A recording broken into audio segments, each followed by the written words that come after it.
Segredos dos Mortos, caçando fugitivos nazistas. 29 de abril de 1945, Berlim estava em ruínas. Tanques soviéticos atravessavam os escombros, dirigindo-se ao centro da cidade.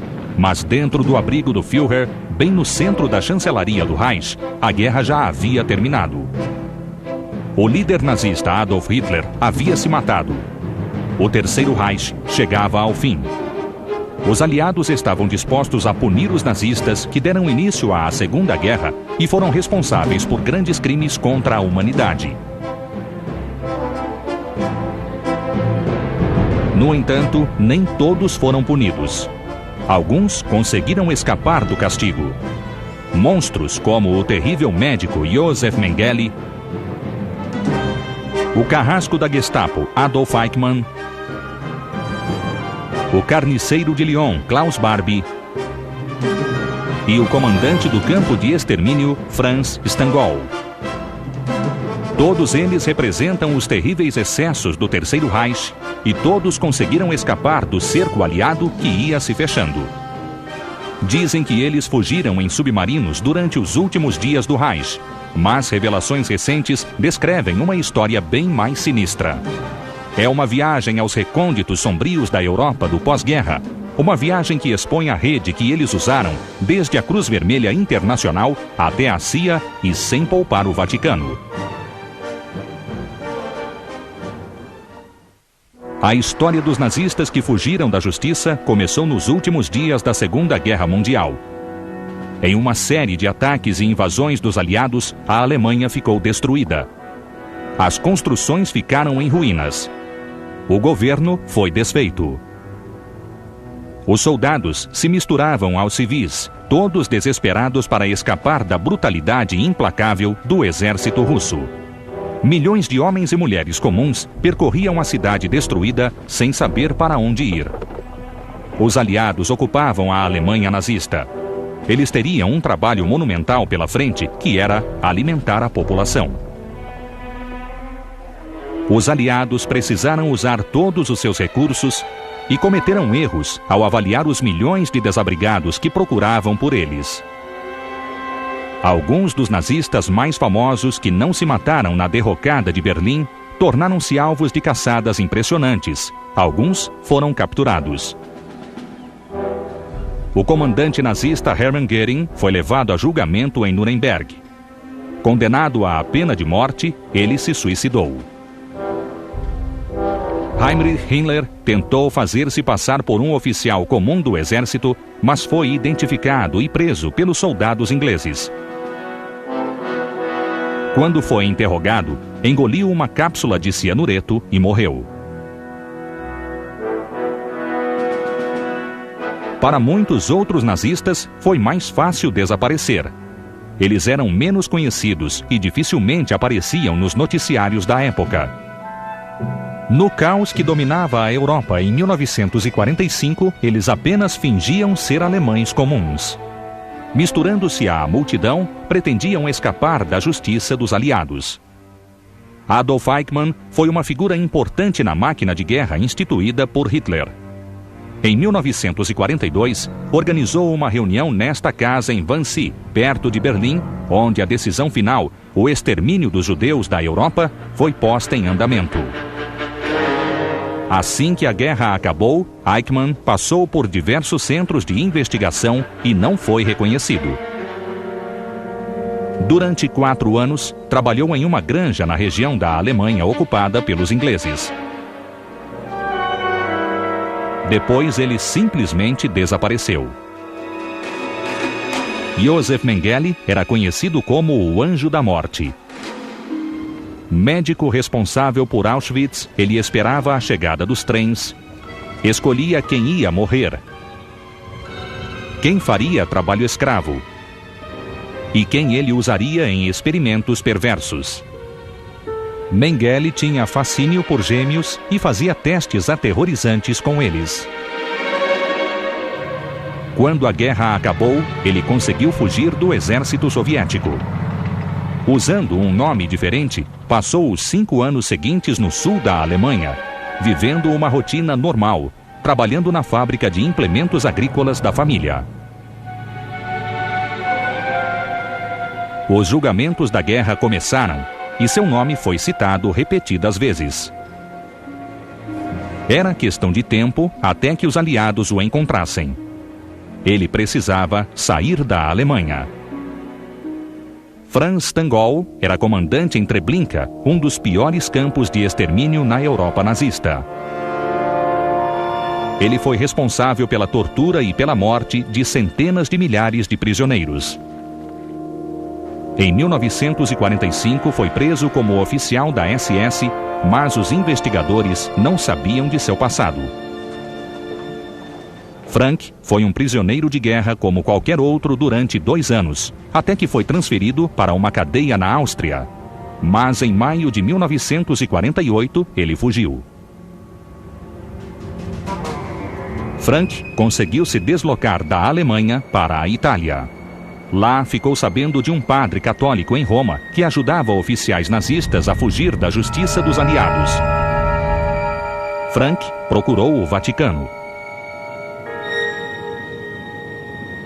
Coincidentemente, encontrou um outro fugitivo nazista que indicou o nome do bispo Alois Rudau. Quando os dois se encontraram, Rudau disse a Frank: "Eu estava esperando você." O bispo entregou um passaporte da Cruz Vermelha, uma identidade falsa e um visto de entrada para a Síria. Da Síria, ele foi para o Brasil. Frank havia participado da rota de fuga nazista conhecida como Odessa. Os aliados preferiam chamá-la de Linha dos Ratos. Odessa é o tema de muitos livros conhecidos, mas a verdade por trás dessa rota de fuga só foi revelada recentemente. É uma história constrangedora de subterfúgios e corrupção, com agentes do Vaticano ajudando criminosos nazistas a fugir da justiça. Com o final da Segunda Guerra, os oficiais nazistas mais importantes tentaram evitar a captura. Alguns podem ter usado submarinos para sair do país, mas uma rota de fuga muito mais sinistra foi revelada há pouco tempo. Padres católicos começaram a se envolver com grandes líderes nazistas bem antes do fim da guerra.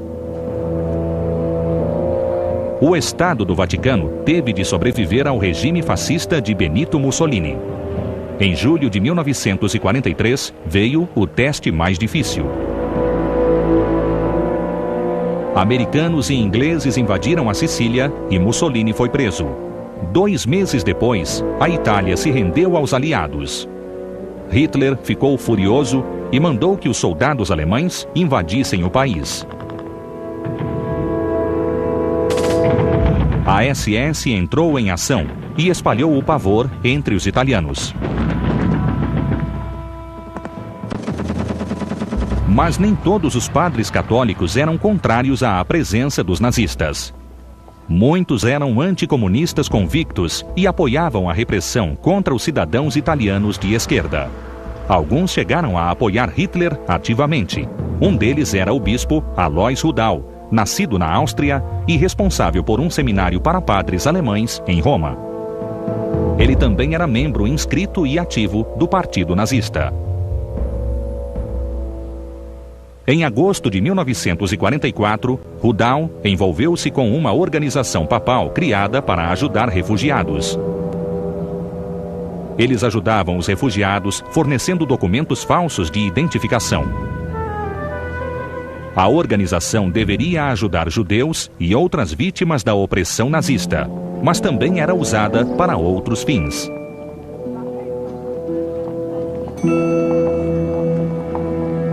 Em 1945, Rudau foi escolhido pelo Papa para ser seu representante perante os falantes de alemão mantidos na Itália em campos de internação.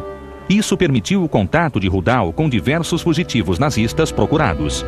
O mais importante entre eles era Walter Reuff, chefe do Serviço de Segurança da SS na Itália.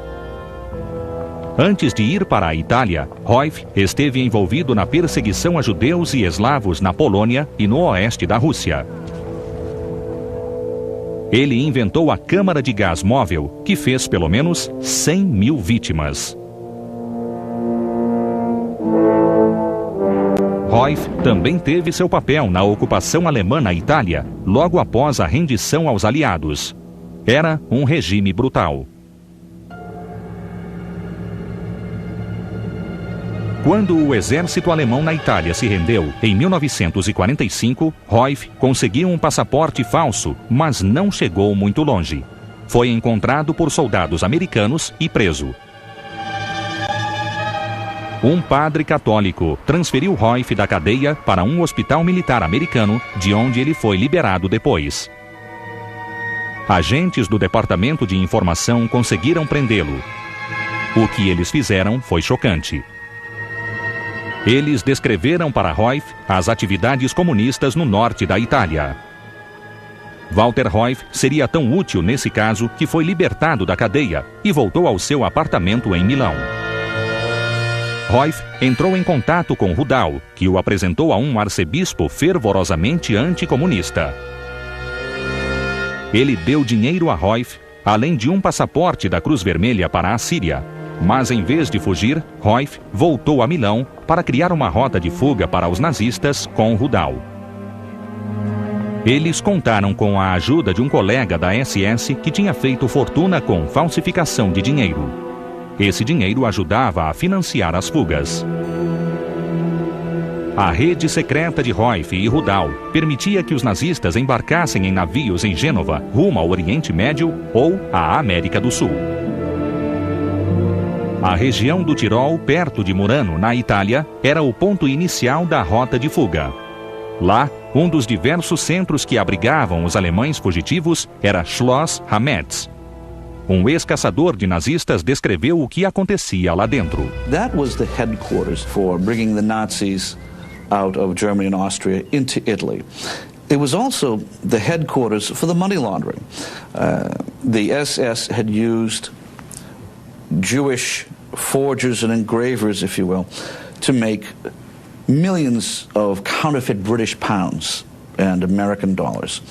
They were substituting the phony money into the banks of the Third Reich and taking the real foreign reserves and bringing them to Rome. That became the basis for the Nazi flight capital. A organização se chamava Odessa e significava Organização dos Angehörigen da SS, ou seja, ex-membros da SS. Um dos homens mais abomináveis a usar a rota de fuga foi Adolf Eichmann. No verão de 1950, ele abriu mão do disfarce como dono de granja e fugiu da Alemanha. Adolf chegou ao porto de Gênova, na Itália, e ficou escondido em um monastério. No dia 14 de julho, viajando com passaporte falso e com um nome diferente, Eichmann conseguiu visto para a Argentina e viajou para Buenos Aires. Josef Mengele também era usuário da Odessa. Na primavera de 1949, foi levado para a Argentina, onde encontrou Hans-Ulrich Rudel, que pilotava bombardeiros para a Luftwaffe. Rudel havia se tornado representante comercial de empresas alemãs na Argentina, onde seus clientes era a fábrica de implementos agrícolas de Mengele. Rudel sabia que a pessoa que ele estava recebendo sob o nome de Helmut Gregor era, na verdade, Josef Mengele. Walter Ruyff usou seu passaporte falso para ganhar a liberdade. Durante algum tempo, morou na Síria, onde a Odessa tinha vários centros de proteção. A Síria era um dos destinos mais procurados pelos nazistas em fuga, desde a derrota para Israel na Guerra de 1948. Da Síria, Ruyff foi para o Chile. A América do Sul era o destino preferido por incontáveis criminosos nazistas. Muitos regimes sul-americanos apoiavam os nazistas, porque também eram profundamente anticomunistas.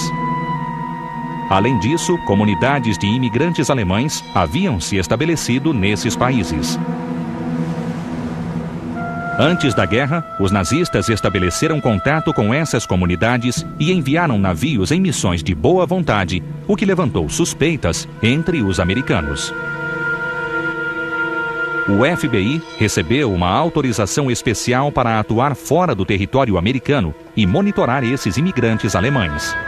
Depois da guerra, essas comunidades ajudaram nazistas a se esconder sob uma identidade completamente diferente. O líder argentino Juan Perón era famoso por sua complacência com os fugitivos nazistas. Ele fez parte do governo militar argentino durante a Segunda Guerra e depois foi presidente do país por 9 anos. Acredita-se que Perón tenha recebido grandes somas de dinheiro para autorizar os nazistas a ficar em seu país. Perón e a embaixada alemã em Buenos Aires tornaram-se a principal base operacional da Odessa, na América do Sul. Os ideais pró-nazistas e anticomunistas de Perón e sua mulher Evita eram compartilhados por muitos argentinos de origem alemã e italiana.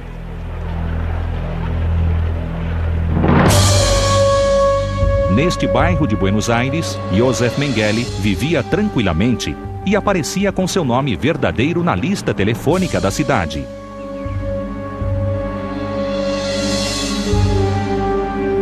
Ex-oficiais da Wehrmacht treinaram o exército de Perón.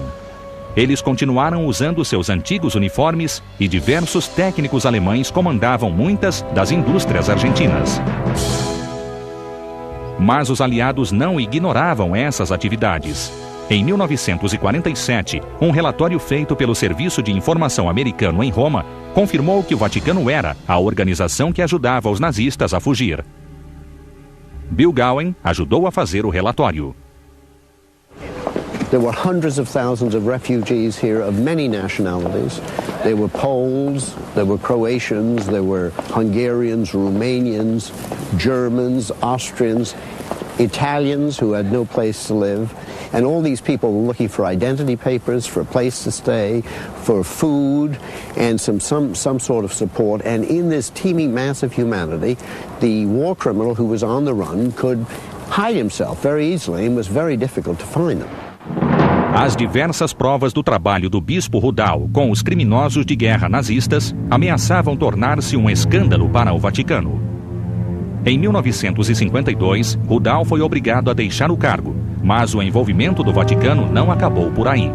Acredita-se que os padres católicos tenham organizado a fuga de muitos colaboradores importantes que não eram alemães. Um deles era Ante Pavelić, líder da Croácia, que apoiou os nazistas durante a Segunda Guerra. Como líder do partido fascista Ustashi, Pavelić e seus seguidores foram responsáveis por ataques violentos contra sérvios, judeus e ciganos. 500 mil de pessoas foram massacradas por eles. Muitas vítimas foram obrigadas a se tornar católicas. O Vaticano dava muito apoio à Croácia, que era considerada um país importante na rivalidade com a Igreja Ortodoxa da Sérvia. O próprio Papa defendia as atividades de Pavelić, concedendo a ele uma audiência, apesar dos protestos dos aliados. Um padre croata, Krunoslav Draganović, fez de tudo para que Pavelić não fosse punido pelos aliados. Em Roma, Draganović trabalhava para a Cruz Vermelha Croata. Assim como Rudal, conseguia fornecer documentos falsos aos refugiados. Esses documentos foram concedidos a Pavelić e outros membros do Ustashi, que estavam fugindo dos sérvios em 1945. Vários países sul-americanos concediam vistos de permanência para católicos merecedores. Draganović vendia esses vistos por $1.500 cada um. Então, em 1947, ele fez contato direto com o regime pró-nazista da Argentina. A glamurosa esposa de Juan Perón, Evita, fez uma visita muito comentada a Roma.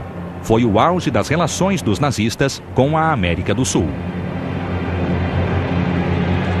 Evita conseguiu uma audiência com o Papa e depois foi encontrar Draganović. O encontro foi fundamental para a fuga de Pavelić.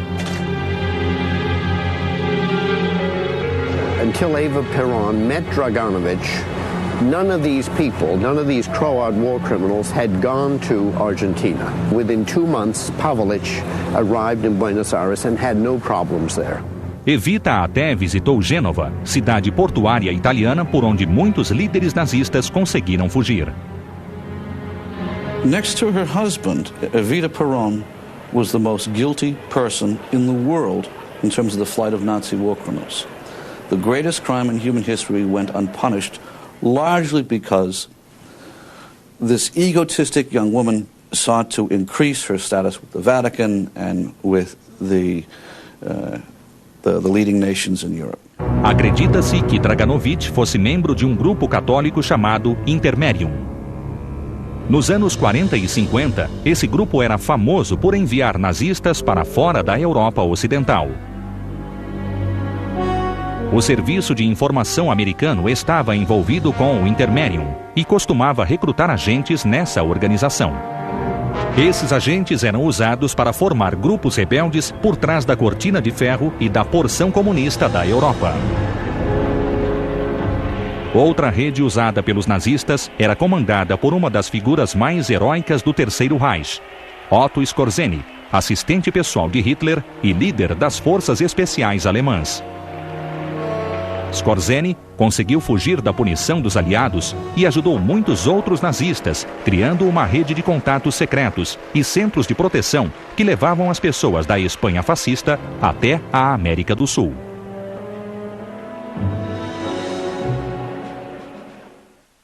Otto Skorzeny chegou a ser considerado pelos aliados o homem mais perigoso na Europa. Ele ficou famoso em setembro de 1943 ao liderar uma ofensiva para resgatar Benito Mussolini. Com o fim da guerra, Skorzeny entregou-se aos soldados aliados, mas em 1948 fugiu da cadeia com a ajuda de colegas da SS disfarçados de soldados americanos. Foi então que Skorzeny entrou para o mundo do serviço de informação dos aliados, fazendo contato com agentes americanos. Eles o ajudaram a abrir uma empresa de importação e exportação na Espanha. O líder fascista espanhol Francisco Franco simpatizava com os nazistas. Skorzeny criou seu próprio esquema de fugas chamado Die Spine, a aranha. Ele criou uma rede de centros de proteção na Espanha e no resto da Europa. Skorzeny era muito amigo de Juan Perón e acredita-se, inclusive, que tenha se envolvido com sua esposa, Evita. Em 1952, casou com a filha de Hjalmar Schacht, o ministro da Economia de Hitler nos anos 30. Hjalmar foi inocentado dos crimes de guerra e era dono de um império bancário com base em Hamburgo. Mas ele também foi responsável pelo ouro tirado clandestinamente da Alemanha no final da guerra. Skorzeny conseguiu escapar dos aliados. Em 1959, mudou-se para a Irlanda e comprou uma propriedade em Kildare. Ele continuou em contato com Juan Perón e, em 1964, compareceu a uma missa póstuma para Evita em Madrid. Skorzeny morreu de câncer em 1975 e, ao funeral, compareceram muitos de seus colegas que cantavam abertamente os hinos fascistas.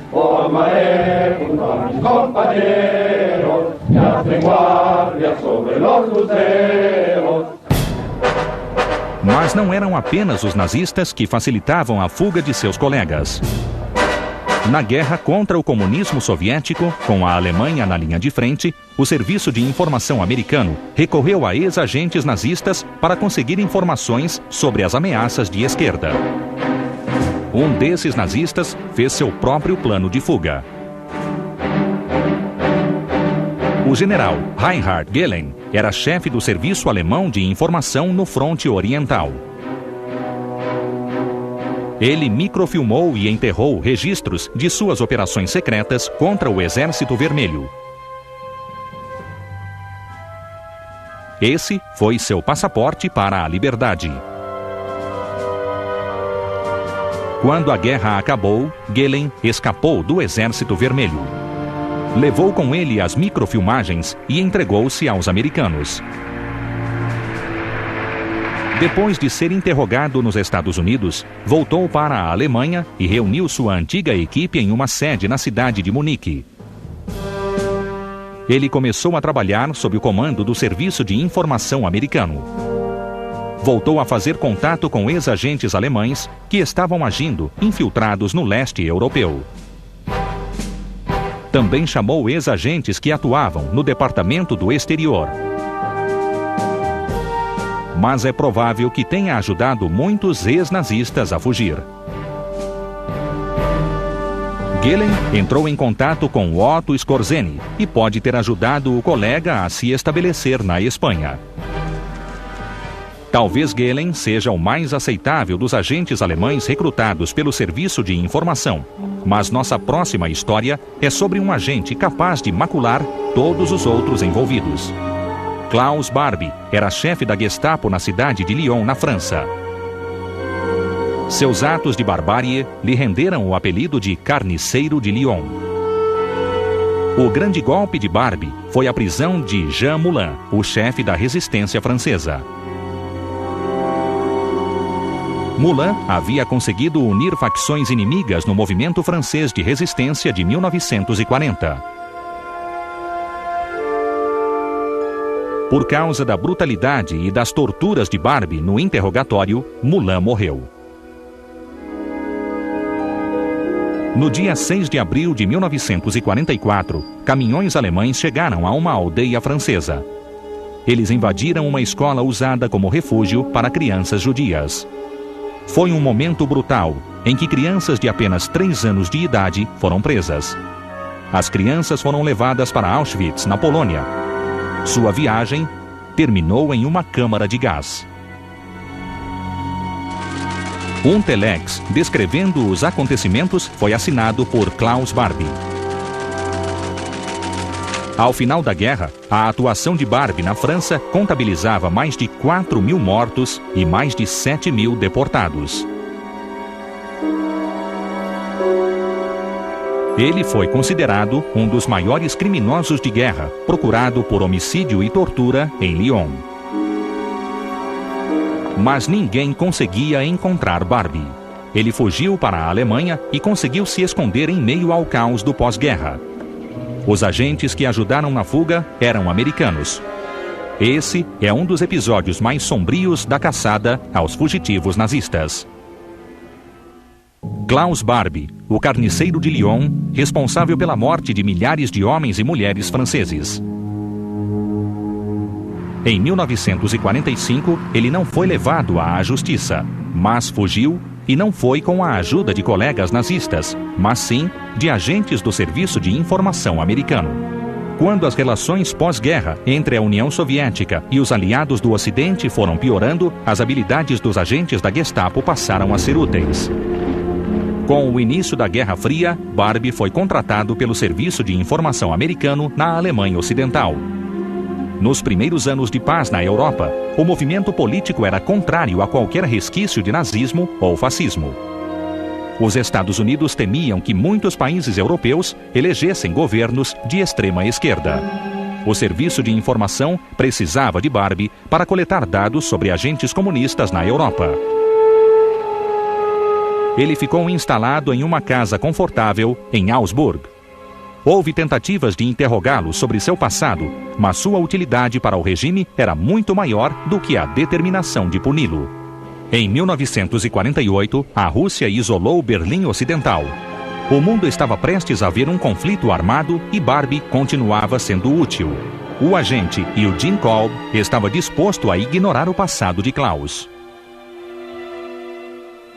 The only thing we knew about Barbie and where we felt embarrassed was that he was an ex-Gestapo official, and that was an acute embarrassment, number one, simply because of the opprobrium attached to the Gestapo, and number two, a clear-cut violation of the automatic arrest category. And the automatic arrest category was still in force. He should have been interned, and he wasn't. So we did not really have any information that he was a major war criminal, and balance that off against his great utility to our organization, we did not have any great pangs of conscience, shall we say. Quando os franceses souberam que Barbie estava trabalhando para os americanos, ficaram furiosos. Eles exigiram sua extradição. Sua presença passou a ser constrangedora para o governo americano, mas houve relutância em entregá-lo às autoridades francesas. Seus conhecimentos sobre o serviço secreto americano poderiam ser passados a agentes comunistas. Por causa disso, os Estados Unidos planejaram sua fuga, seguindo a velha rota que levava da Alemanha nazista até Gênova e depois para a América do Sul. Jim Milano foi o responsável pela operação. Everybody that went through the rat line was personally accompanied to the ship by a member of our organization. You sent them down under all sorts of disguises as American soldiers, as business people. You procured clothing for them. It was quite an operation. There was quite a briefing. They would go to one of our safe houses prior to departure and would be briefed on what to say, how to act. Barbie recebeu $5.000 e um novo nome, Klaus Altman. Ele foi com a família para La Paz, na Bolívia, onde se tornou um executivo bem-sucedido, usando sua experiência de guerra para dar consultoria a diversos regimes militares na região. Parecia que Barbie, além de Eichmann, Mengele e Stangl, conseguiriam fugir da justiça. Mas muita gente não estava disposta a aceitar isso e acreditava que a falta de punição para esses nazistas era inaceitável. Esse grupo de pessoas eram os caçadores de nazistas. Simon Wiesenthal fazia parte desse grupo. Judeu austríaco, ele escapou da morte nos campos de concentração nazistas e estava determinado a se dedicar integralmente à localização dos fugitivos nazistas. Nem todo mundo compartilhava com ele a crença na organização Odessa, mas ele queria provar que ela existia. Adolf Eichmann foi o primeiro fugitivo nazista a sentir a ira de Simon. Eichmann planejou e supervisionou o massacre de milhões de judeus. Simon viu sua assinatura em inúmeros documentos que comprovavam mortes causadas pela SS. Eichmann era um dos primeiros na lista de procurados, mas como encontrá-lo? Eichmann utilizou a rota de fuga para a Argentina, mas o governo argentino jamais concordaria em extraditá-lo.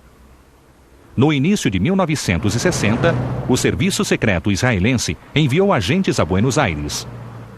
Eles vigiaram a casa de Eichmann por várias semanas.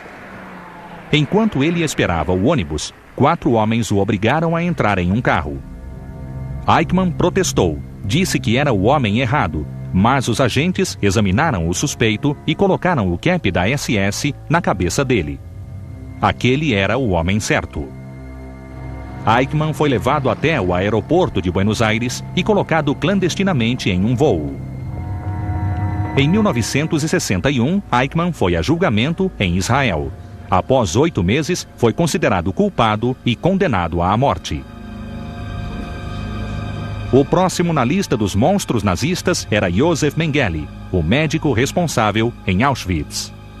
Ele conduziu experimentos repulsivos com prisioneiros judeus, além de ordenar a morte de muitos na câmara de gás.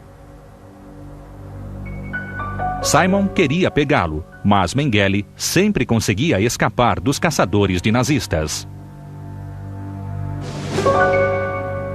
Ele fugiu da Argentina pouco antes de Eichmann ser capturado.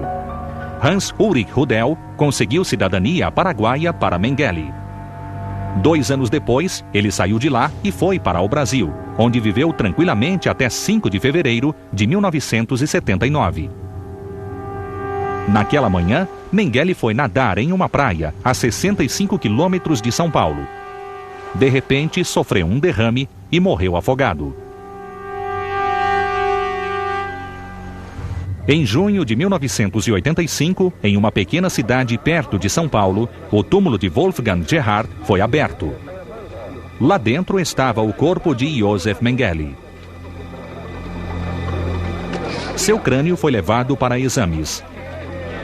Foi um golpe para Simon, que pretendia levá-lo a julgamento. Em 1992, cientistas ingleses compararam o DNA do cadáver com o DNA fornecido pela família de Mengele. O resultado confirmou que o corpo era mesmo do Anjo da Morte. Mas os caçadores de nazistas tiveram mais sorte com Franz Stangl. Comandante do campo de extermínio de Treblinka, perto de Varsóvia, ele foi responsável pela morte de mais de 1 milhão de prisioneiros. Stangl foi descoberto no Brasil. O governo alemão fez um requerimento e conseguiu a extradição. Em 1970, Stangl foi a julgamento na Alemanha. Uma maquete de Treblinka foi construída e Stangl foi exposto abertamente aos seus crimes contra a humanidade.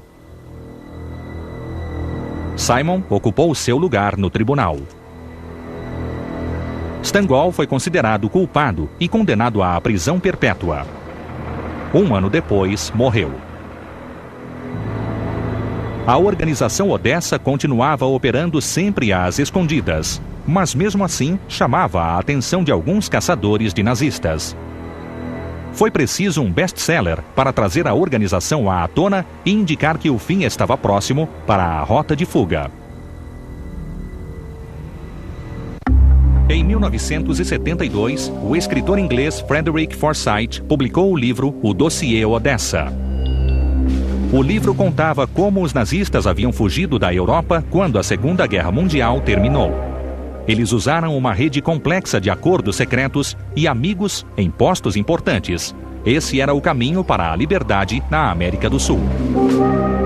O livro causou furor no mundo todo. Agora todos sabiam que Odessa era o nome dessa associação de ex-nazistas que pretendiam ajudar uns aos outros a fugir da justiça. Mas muitos ainda acreditavam que o Dossiê Odessa era uma obra de ficção. Aqui, Hans-Ulrich Rudel assina cópias de sua autobiografia. Só depois de 20 anos, as revelações dos governos da América do Sul confirmariam a verdade por trás da lenda. O casal, Sergei e Beate Klarsfeld, foram atrás de Klaus Barbie, o carniceiro de Lyon. Eles o encontraram no Peru, mas Klaus Barbie fugiu para a Bolívia, onde se identificava como Altman. Embora Barbie sempre contasse com a proteção cuidadosa do serviço secreto americano, os Klarsfeld conseguiram encontrá-lo. Em uma entrevista para a televisão em 1972, ele disse que não era Klaus Barbie e que não conhecia sua vítima mais famosa.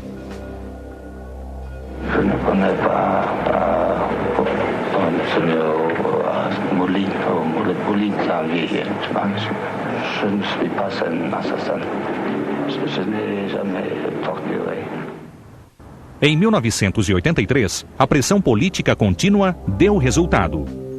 Klaus Barbie acabou sendo preso na Bolívia. A França e a Alemanha pediram sua extradição e o carniceiro finalmente foi expulso. Ele voltou para Lyon, onde as atrocidades foram cometidas e foi acusado de crimes contra a humanidade. Depois de 4 anos de investigações detalhadas, o julgamento teve início em maio de 1987. Ele foi considerado culpado e condenado à prisão perpétua. 4 anos depois, morreu de câncer. Beate e Sergei Klarsfeld também foram atrás de Walter Rauff, um dos criadores da organização Odessa e inventor da câmara móvel de gás. Em 1966, ele foi encontrado no Chile e deu uma rara entrevista. My case was decided in Chile. The Chilean government gave me permission to live and to work here. And therefore, I am under protection of the Chilean government like any Chilean citizen, and therefore there is nothing to be afraid of. Rauff achava que as autoridades chilenas não iriam extraditá-lo, mas em 1984, Beate Klarsfeld organizou uma manifestação diante da casa dele. Toda a verdade foi revelada. 1 ano depois, Rauff morreu em Santiago. Os velhos amigos não tiveram medo de fazer a saudação nazista.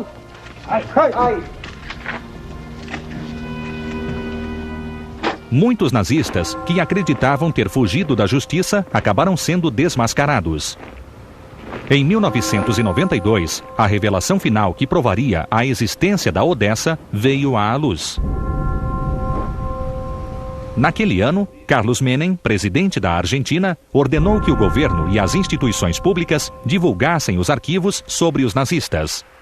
Eles foram entregues ao Arquivo Nacional em Buenos Aires para divulgação ao público. Os arquivos revelavam uma extensa rede europeia, na qual o Vaticano, agentes corruptos da Cruz Vermelha e membros do governo, simpáticos ao nazismo na Espanha e na Itália, ajudaram os criminosos nazistas a escapar da justiça. O mito da organização finalmente tornou-se um fato. Foi uma revelação sinistra e profundamente perturbadora. Beatriz Gurevitch é uma historiadora argentina, convidada por organizações judaicas para analisar os arquivos recentemente revelados. O dossiê sobre Mengele revela que ele entrou na Argentina em 1949, usando documentos com o nome de Gregor Helmut, fornecidos pela Cruz Vermelha Internacional. Quando Beatriz procurou mais informações, encontrou dificuldades. Os ministros argentinos não disponibilizaram documentos que estavam fora do país, dizendo que o transporte seria muito caro. After a time he said that he couldn't bring them because the foreign minister told him they had no budget to do so.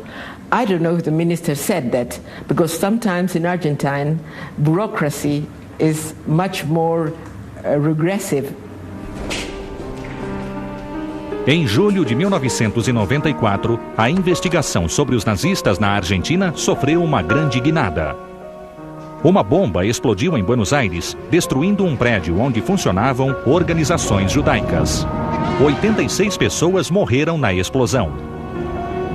A princípio, as suspeitas recaíram sobre extremistas islâmicos, mas provavelmente era um ato de forças dentro da Argentina que continuavam ligadas aos criminosos de guerra nazistas. O aviso era claro: não procurem mais. Hoje, muitos judeus argentinos acabaram optando pela discrição, mas Beatriz não desiste. I think that terrible terrorist bombing was the turning point. I think that some Jews became afraid and they acted as Argentine ideological anti-Semites say, don't make waves and nothing will happen. So they didn't want to make waves. 50 anos após o final da Segunda Guerra Mundial, os nazistas ainda tinham o poder de interromper brutalmente as investigações sobre o seu desaparecimento. Ainda hoje o medo e a polêmica afligem a comunidade judaica. Mas Simon e outros caçadores de nazistas, assim como o escritor Frederick Forsyth, fizeram bem em revelar a história da Odessa, mesmo que o processo para silenciar os céticos tenha sido lento. Durante anos, criminosos nazistas conseguiram fugir, espalharam-se pelo mundo graças a um grupo bem organizado e com orçamento alto. Sua influência ia desde o Vaticano até a Cruz Vermelha e o governo dos Estados Unidos. Alguns dos maiores monstros da Segunda Guerra Mundial terminaram seus dias expostos à opinião pública. Ainda assim, incontáveis oficiais nazistas nunca foram localizados. Seus crimes acompanharam todos eles para o túmulo.